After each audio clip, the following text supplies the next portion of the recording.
मसीह में सभी विश्वासी भाई बहनों को फिर एक बार जय मसीह की। और आइए जिस विषय पर हम मनन कर रहे हैं उसमें हम आगे बढ़ते हैं, आत्मा की तलवार। और आज पहले वचन को हम पढ़ेंगे, वो है पहला शमूएल उसका 13वां अध्याय उसका 22वां वचन। पहला शमूएल 13 अध्याय 22 वचन, इसको हम पढ़ेंगे। इसलिए युद्ध के दिन शाऊल और योनातान के साथियों में से किसी के पास न तो तलवार थी और न भाला, वे केवल शाऊल और उसके पुत्र योनातान के पास थे। आप कल्पना करें, जैसे हम इस युद्ध के बारे में बात कर रहे हैं, एक बहुत बड़ी युद्ध की तैयारियां चल रही है। जैसे यहाँ पर हम पढ़ रहे हैं, फलिस्तियों के साथ युद्ध की तैयारी चल रही है, लेकिन तलवार जो है वो सिर्फ योनातान और शाऊल जो पिता पुत्र हैं उन्हीं के पास है। सिर्फ 2 लोगों के पास तलवार है। और आप कल्पना कर सकते हैं कि इस युद्ध का परिणाम क्या हो सकता है जब इतनी बड़ी सेना से वे लड़ने जा रहे हैं और तलवार सिर्फ 2 लोगों के पास है। पर आज आप इस वचन को हम अपने ऊपर लागू करें तो इसे हम इस प्रकार से लागू कर सकते हैं कि आज हमारे घरों में हमारे व्यक्तिगत वस्तुएं बहुत हैं। जैसे हमारे व्यक्तिगत बेड है, हमारा व्यक्तिगत साबुन है, हमारा व्यक्तिगत टॉवेल है, हमारा व्यक्तिगत मोबाइल है। लेकिन अगर आप ध्यान से देखें, लेकिन बाइबल पूरे घर में एक ही होती है। इसका मतलब बाइबल जो है वो पूरे घर में सामूहिक रीति से लोग पढ़ते हैं, वो व्यक्तिगत नहीं होती है। और इस उदाहरण से मैं आपको यही बताना चाहता हूँ और आपको उत्साहित करना चाहता हूँ कि अगर आप इस आत्मिक युद्ध में शैतान पर विजय पाना चाहते हैं, जयवंत होना चाहते हैं, तो मसीह यीशु के एक अच्छे योद्धा होने के नाते आपके पास आपकी व्यक्तिगत बाइबल होना बहुत जरूरी है।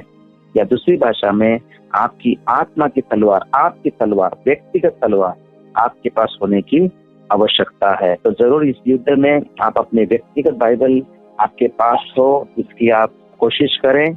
आइए थोड़ा सा और आगे चलते हैं। पहला शमूएल 13वां अध्याय उसका 19 वचन। इजराइल के पूरे देश में लोहार कहीं नहीं मिलता था, क्योंकि फलिस्तियों ने कहा था इब्री तलवार या भाला बनाने न पाए। हाँ, इब्री तलवार या भाला बनाने ना पाए। इसका मतलब यह है, शत्रु पूरी कोशिश करेगा कि आपके पास आपकी व्यक्तिगत तलवार ना हो, क्योंकि वो जानता है अगर हम सब अपने अपने व्यक्तिगत आत्मा की तलवार, जो हमारी व्यक्तिगत बाइबल है, अगर हम उसे पढ़ें या उसे मनन करें तो हम उसके राज्य के लिए बहुत बड़ी हानि पहुंचा सकते हैं। तो इस मुद्दे से मुझे सिर्फ इतना आपको समझाना है कि आप सब अपनी एक व्यक्तिगत बाइबल रखें, जो आपकी होगी, जो आप पढ़ेंगे और आप उस पर मनन करेंगे। आइए दूसरे मुद्दे पर चलते हैं। पहला शमूएल 13वां अध्याय 20 वचन। इसलिए सब इजरायली अपने अपने हल की फाल, भाले, कुल्हाड़ी और हंसुआ तेज करने के लिए फलिस्तियों के पास जाते थे। और इस वचन से हमको ये सीखना है कि सिर्फ हथियार होना काफी नहीं है। देखिए, इस वचन में लिखा है कि इजरायलियों को अपने हथियारों को पैनी करने के लिए, धार करने के लिए औरों के पास जाना होता था। तो आज आप और मैं इस वचन से ये सीखना है कि हमें अपनी तलवार, हमें अपनी आत्मा की तलवार खुद धार करना, खुद तेज करना हमें आना बहुत जरूरत है। क्यों? उसके लिए हम पढ़ेंगे सभा उपदेश की किताब उसका 10वां अध्याय उसका 10वां वचन। सभा उपदेशक 10वां अध्याय 10वां वचन। यदि कुल्हाड़ा थोथा हो और मनुष्य उसकी धार को पैनी न करे तो अधिक बल लगाना पड़ेगा। अगर हमारा हथियार पैना ना हो, उसको धार ना हो, तो हमें शत्रु पर जो है हम जल्दी विजय पा नहीं सकते। और इसीलिए इन वचनों से मैं आपको समझाने की कोशिश करूंगा कि आप और मैं अपनी आत्मा की तलवार को, जो व्यक्तिगत हो, पहले जो मैंने बताई, नंबर 2 उसमें धार होनी चाहिए। तो वो धार कैसे होगी, उसको हम तेज कैसे कर सकते हैं, इसके बारे में सीखने के लिए आपको 3 बातों को आपको ध्यान देने की आवश्यकता है। पहला, आपको रोज उसे पढ़ना होगा। दूसरा, आपको उस पर मनन करना होगा। और तीसरा, आपको उसे अपने जीवन में लागू करना होगा, या जिसे आप आज्ञापन करना भी कह सकते हैं। तो इस बातों से मैं आपको ये सिखाना चाहता हूँ, आप एक योद्धा हैं और आपको एक तलवार दी गई है, आत्मा की तलवार। वो तलवार व्यक्तिगत हो और उसमें धार हो, वो पैनी हो, ताकि आप शत्रु को पर आराम से हमला कर सकते हैं।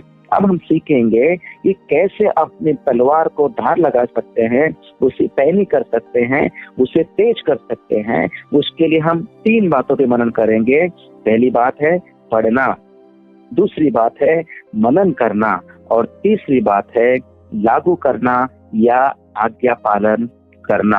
तो आइए पहले मुद्दे की तरफ चलते हैं। जब भी आप पढ़ना, जब भी आप बाइबल पढ़ने बैठे, आप हमेशा अपने पास एक नोटबुक, एक छोटी सी किताब और एक पेन आप हमेशा तैयार रखें। पढ़ते समय एक नोटबुक या एक पेन आप हमेशा अपने साथ में रखें, और आप पूरे दिन में एक अच्छा समय निकालें। सुबह हो तो और अच्छा होगा, लेकिन अगर आप काम पर जाने वाले लोग हैं, शिफ्ट चेंज होने वाली ड्यूटी अगर आप करते हैं, तो पूरे दिन में आप एक ऐसा समय निकालें जहां पर आप बाइबल पढ़ने के लिए बैठ सकते हैं। उस समय आपको कोई डिस्टर्ब ना करे, कोई आपको परेशान ना करे। एक ऐसा समय और एक ऐसी जगह आपको ढूंढनी होगी। और जो मेरी सलाह है कि आप पुराने नियम से एक अध्याय और नए नियम से एक अध्याय पढ़ने की आदत डालें। आदत शब्द पर मैं ज्यादा जोर दे रहा हूँ। ये आपकी आदत होनी चाहिए। पुराने नियम से एक अध्याय, नए नियम से एक अध्याय अगर आप पढ़े, इस प्रकार आप 1 साल में या 1-1.5 साल में आप अपनी पूरी बाइबल को भी पढ़ पाएंगे। तो पहली बात है, अगर आप अपनी तलवार को पैना करना चाहते हैं, तेज करना चाहते हैं, धार करनी चाहते हैं, पहली बात है आप उसे पढ़ने के लिए समय निकालें। दूसरी बात है मनन करना। मनन करने का मतलब है पढ़ी हुई बातों पर आपको सोचना और समझना कि ये क्या लिखा है। जो आप पढ़ रहे हैं आपको उसके ऊपर सोचना चाहिए, और वो सोचना ही कहलाएगा मनन करना। आइए इसको हम पढ़ेंगे। भजन संहिता 1 अध्याय 2 वचन। परंतु वह तो यहोवा की व्यवस्था से प्रसन्न रहता और उसकी व्यवस्था पर रात दिन ध्यान करता रहता है। रात दिन ध्यान करता रहता है। इसका मतलब यह है कि आप दिन भर में कोई भी समय जब बाइबल पढ़ते हैं, वो पढ़ने के बाद आप दिन भर के कामों में लग भी जाएं, तो भी आपके विचारों में वो वचन बने रहें जिस पर आप सोचते रहें। उस वचन के बारे में आप अपने मन में विचार करते रहे, उसके ऊपर कल्पना करते रहे, उसके ऊपर मनन करते रहे, और उसमें से जो है कुछ अच्छी बातें आपको सीखने को मिलेंगी। अगर आप हमारे भारत देश को देखें, या जो कि साधु संतों का देश कहलाता है, यहाँ पर आपने अगर पुराने लोगों को देखा होगा, जो पंडित होते थे वो अपनी सर पर एक चुटिया रखते थे। ऐसा कहा जाता है जब वो रात को अपनी पोथी पुराणों की पर को पढ़ते थे, तब वो अपनी चुटिया को जो है एक रस्सी बांधते थे, और वो रस्सी जो है ऊपर छत पर बांधते थे, और वो सीधे पढ़ने के लिए बैठते थे। और जब वो रात को पढ़ते, जब भी उनको झपकी लगती और उनका सर अगर वो झपकी लेते, जब तुरंत वो चुटिया जो ऊपर बांधी है वो उनको एक झटका देती और वो नींद से उड़ जाते, और इस प्रकार वो अपने पोथी पुराणों की पढ़ाई किया करते थे। तो मैं आपको उत्साहित करना चाहता हूँ कि जिनके पास सच्चा ज्ञान नहीं था या जिनके पास सच्चा ज्ञान नहीं है, अगर वो उसको इतना पढ़ने में इतना सब कुछ मेहनत लेते हैं, परिश्रम उठाते हैं, तो हमारे पास तो अच्छा ज्ञान है। क्यों ना हम भी उतनी ही मेहनत ले, उसे पढ़े और उस पर मनन करें। उम्मीद है आपको ये 2 मुद्दे समझ में आए होंगे। आइए तीसरे मुद्दे पर चलते हैं। वचनों का अर्थ समझना और उसे पालन करने की तैयारी रखना या आज्ञा पालन की तैयारी रखना। तीसरे मुद्दे पर हम आए हैं। अगर हम अपनी तलवार को पैनी करना चाहते हैं, वचनों का अर्थ समझने और पालन करने की तैयारी रखना। आइए प्रकाशित वाक्य 5वां अध्याय 4 वचन। तब मैं फुट फुट कर रोने लगा क्योंकि उस पुस्तक के खोलने या उस पर दृष्टि करने के योग्य कोई न मिला। इस वचन से हमें ये सीखने मिलता है, जब यूहन्ना ने प्रकाशित वाक्य की किताब को जब वो लिख रहा था, एक समय ऐसा आया जब उस मोहरबंद पुस्तक को खोलने के योग्य कोई नहीं मिला। और वचन हमें सिखाता है, यूहन्ना फूट फूट कर रो पड़ा। यूहन्ना फूट फूट कर रो पड़ा। क्या हम कभी परमेश्वर के सामने इस बात के रोए हैं कि हमें परमेश्वर का वचन समझ में नहीं आता? क्या हमने कभी इस बात से दुखी हुए हैं कि हमें परमेश्वर का वचन समझ में नहीं आ रहा? कई बार दुनिया की तमाम बातों को सीखने और समझने में हम बहुत समय व्यतीत करते हैं, पैसे खर्च करते हैं, लेकिन क्या आपने कभी सोचा कि अगर हम परमेश्वर के वचन को पढ़ने समझने में अगर ज्यादा समय लगाएंगे तो परमेश्वर, तो हम आत्मिक योद्धा होने के नाते इस युद्ध को बहुत आसानी से जीत सकते हैं। और मैं ये कल्पना कर सकता हूँ, यूहन्ना जो रो पड़ा, उसकी जो भूख, उसकी जो प्यास थी आगे जानने की, अगर वो नहीं होती तो प्रकाशित की किताब आगे जो कई रहस्य की बातें उसमें लिखी गई है, शायद हम उनसे वंचित रह जाते। इसलिए आपने जो पढ़ा, आप जो मनन कर रहे हैं, उसे समझने के लिए और आज्ञा पालन करने के लिए आपको प्रार्थना करनी होगी, आपको उत्सुक होना होगा और अर्थ समझने की भूख और प्यास आपके अंदर होनी बहुत जरूरत है।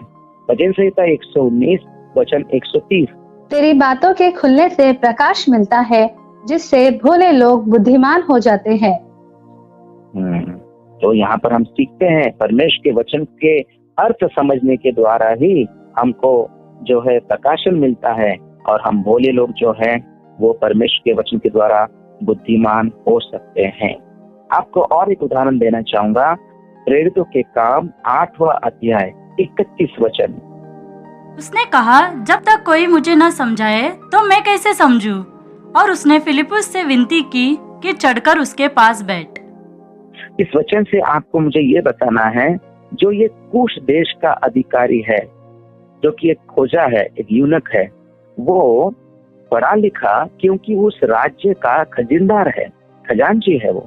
इसका मतलब वो पढ़ा लिखा है, वो बुद्धिमान है, वो पूरे राज्य के अर्थव्यवस्था को देखने वाला व्यक्ति है। लेकिन जब वो वचनों को पढ़ रहा है, वो वचन उसको समझ में नहीं आ रही है, और जब फिलिपुस से उसकी बातचीत होती है तो वो उसे समझने के लिए, समझाने के लिए फिलिपुस से विनती करता है। इसका सीधा अर्थ यह है, परमेश्वर का वचन पढ़ने के लिए आपको परमेश्वर के पवित्र आत्मा या परमेश्वर के अभिषिक्त दास जो प्रभु ने रखे हैं, इसकी मदद भी अगर आपको लेनी पड़े तो आप उससे जरूर ले सकते हैं। तो ये जो कुश देश का अधिकारी है, इस बात से वो संकुचित नहीं हुआ कि वो फिलिपुस से मदद मांग रहा है, क्योंकि उसके अंदर ये भूख और प्यास थी कि जो पढ़ रहा है वो उसको समझ सके, और फिलिपुस ने उसे सारी बातें समझाई। प्रेरितों के काम 8वां अध्याय 36 और 37 वचन को अगर आप पढ़ेंगे तो उसमें लिखा है, खोजे ने सुना, समझा, और बाद में उसने बपतिस्मा लेकर जो उसने सुना, जो समझा, उसने उसकी आज्ञा का पालन भी किया। इस प्रकार आप और मैं भी परमेश्वर के वचन को पढ़ना, उस पर मनन करना, उसको समझ कर लेना, और अंत में जो है उसका आज्ञा पालन करने की तैयारी हमें करनी चाहिए। इस प्रकार हम अपनी तलवार को जो है पैनी कर सकते हैं। अंत में आपको मनन करने के लिए मैं कुछ सुझाव देना चाहूंगा, और उदाहरण के तौर पर कैसे आप मनन कर सकते हैं। मनन करने के लिए आपको सवाल पूछने होंगे। वो सवाल है कब, क्यों, कहाँ, कौन, कैसे, किसे। कब, क्यों, कहाँ, कौन, कैसे, किसे। ऐसे सवालों को जब आप वचनों को पूछेंगे तो उस पूछे गए सवालों का जवाब आपको ढूंढना है। ये होगा आपका मनन। उदाहरण के तौर पर यूहन्ना की किताब 30 अध्याय 16 वचन, हम इसको पढ़ेंगे। क्योंकि परमेश्वर ने जगत से ऐसा प्रेम रखा कि उसने अपना एक लौता पुत्र दे दिया, ताकि जो कोई उस पर विश्वास करे वह नाश न हो परंतु अनंत जीवन पाए। अब इस एक वचन को अगर हम लेंगे तो इसमें आपको इन सवालों के द्वारा मनन कैसे करेंगे, तो इस वचन को हम लेकर मनन करेंगे या सवाल करेंगे। किसने कहा? तो ये वाक्य यीशु ने कहा। किससे कहे? निकोदेमुस से कहे। कब कहे? रात के समय जब वो उसके पास आया। क्यों कहे? क्योंकि वो अनंत जीवन पाना चाहता था। और कहाँ कहे?